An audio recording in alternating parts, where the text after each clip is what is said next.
عثمان غازی کا خواب۔ عثمان نے ایک خواب دیکھا کہ ایک زبردست درخت اس کے پلوں سے نمودار ہوا جو بڑھتا چلا گیا، یہاں تک کہ اس کی شاخیں بہر و بر پر چھا گئیں۔ درخت کی جڑ سے نکل کر دنیا کے 4 بڑے دریا بہہ رہے تھے اور 4 بڑے بڑے پہاڑ اس کی شاخوں کو سنبھالے ہوئے تھے۔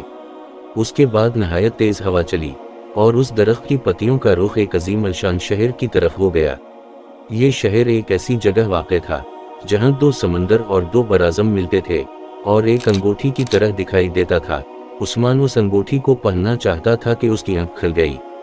عثمان کے اس خواب کو بہت اچھا سمجھا گیا اور بعد کے لوگوں نے اس کی تعبیر یہ بتائی کہ 4 دریا دریائے دجلہ، دریائے فرات، دریائے نیل اور دریائے ڈینیوب تھے، اور 4 پہاڑ کوہ طور، کوہ بلقان، کوہ قاف اور کوہ اطلس تھے۔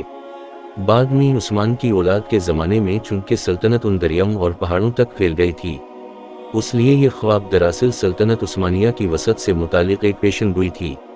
شہر سے مطلب قسطنطنیہ کا شہر جسے عثمان تو فتح نہ کر سکا، لیکن بعد ازاں فتح ہو گیا۔